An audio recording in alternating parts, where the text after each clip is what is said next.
Be advised, the opinions and views of the hosts and guests do not reflect those of the station.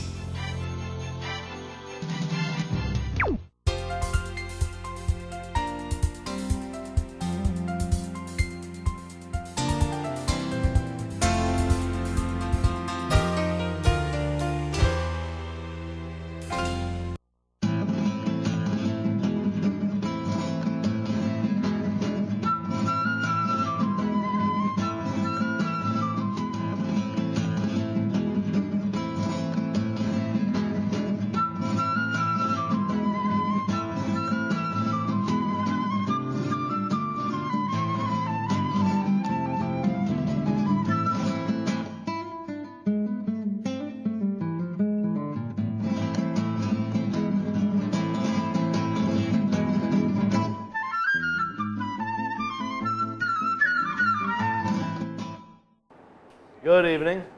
Welcome to yet another episode of Illuminati with my Crip co-host and Trex. Trex. You look familiar.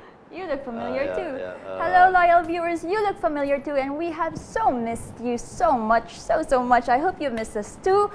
For the last 2 episodes, we featured coverage of Alfred Yuson's I was lush the bida life. for the last 2 episodes.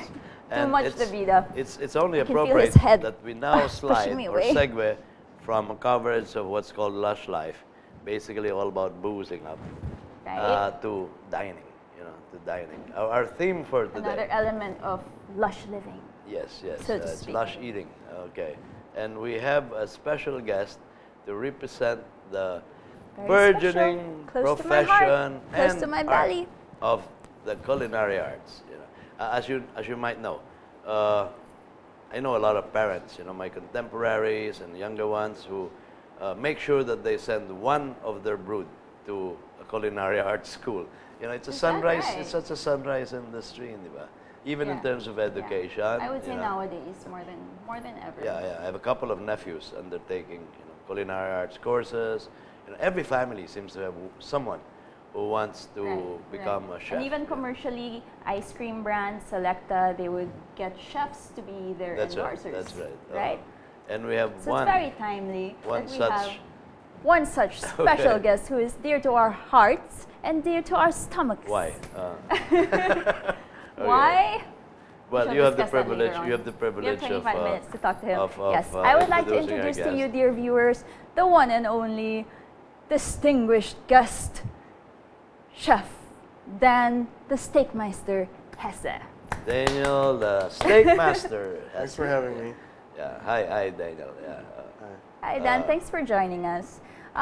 So Dan, in case you have not heard of Dan, he is a very established professional chef, and he was originally based in Las Vegas. You graduated from University of Nevada, Yes, Las I did. Vegas. Yes. I took up culinary school there, and I did well. So I pursued culinary arts In the In the States. States. How long did that course take? About 2 years. 2 years. Yeah. After which you immediately proceeded to working as a chef. You jumped right into the band. Yeah, I jumped right in there from the bottom. My first job was at Commander's Palace, where Emerald Lagasse apprenticed. Wow. So after that, I went to House of Blues, learned a lot of Southern cooking. Okay. And how did you wind up eventually becoming a specialist as a steak master? I then got hired at Green Valley Ranch at the steakhouse called Hank's Fine Steaks and Martinis, Okay. where I learned how to work the grill, where I mastered cooking steaks. Hanks is very popular. If you actually YouTube Hanks, you will find some videos on Yes, their restaurants and it's their on the Food Network on Yeah. YouTube. And how did you wind up in Manila after your stint in Las Vegas?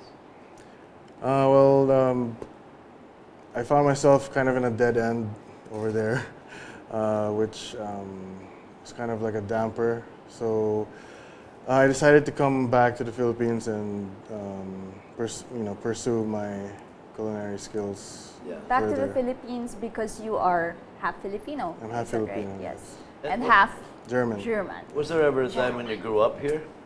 Sorry? Did you ever have a time where you grew up in Manila? Or in Yeah, I Philippines? actually Your grew up. childhood? Or Before leaving for the States Oh, to okay. pursue culinary school, I studied at International School Manila Okay. in Makati. Yeah. I was in the Philippines for about 20 years before Right. leaving. So. I see. And during those times before you were enrolled in culinary school, did you already like cooking? Did you enjoy it much? Were Actually, you fond no. of No. whipping up dishes at home for your family, or was it just something that one day came to you like a calling? It just one day came to me like a calling. I was just watching, my mom cook at home, whipping up some dishes for parties. That intrigued me, and also when I go to hotels and see how they put out parties. Right. And how much detail goes into Yeah. every dish.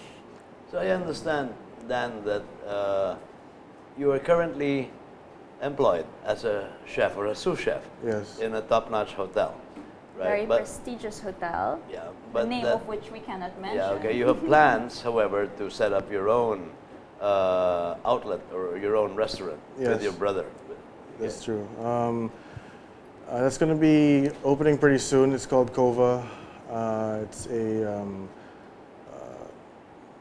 inspired by my brother when he went to Spain. It's a tapas bar, modern Okay. tapas bar, located at Jupiter Street. Okay. And cova is a Spanish word that means cave, correct? Cave, yes. Catalan term for cave. So we should Yeah, expect like bass, sexy yeah. cave women. But apart from a tapas bar, you'll also specialize in your steak grilling, I suppose. Not yet, but we're going to be specializing in tapas from Spain, and then probably make our way to international tapas. Oh, So A that lot of the tapas though do incorporate steaks, meats. You have Salpicao. tenderloins. Yes. And, yeah, parang yeah. salpicao. Like, could you run down a list of the kind of tapas that we can expect at Kova initially? there's bucarones, Okay. patatas bravas. Oh, I love that. Yeah. Uh, Gambas, of course. well, yeah. we have our special kind of gambas. We don't call it gambas though.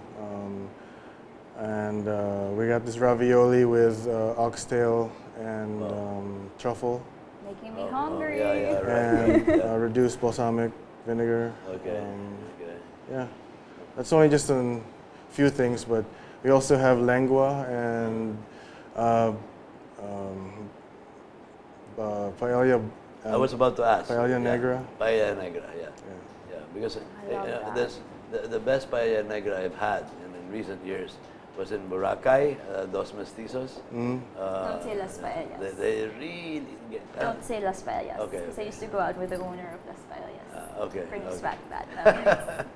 And so we expect Kova, excuse me, to have a soft opening sometime before the end of the year, and then fully operational by next after holidays. one. Okay, fine. And that's When on everybody's Jupiter got Street. money again. So Yeah. But you intend to have test runs at Kova yeah, we plan to do that probably by mid-December. mid-December. There's going to be one day of soft opening to those lucky people who are invited, and they get to. Which includes Trix and me, I suppose. I would think so. Yes. Okay, Dan, I want to ask you something because a lot of us are just used to dining, whether at home or in restaurants, hotels, grills. We're used to having the food just served to us and then we just pop it in our mouths and enjoy. We don't really put a lot of thought into how much effort goes into it or the science behind it. So, what are some of the experiences that you've had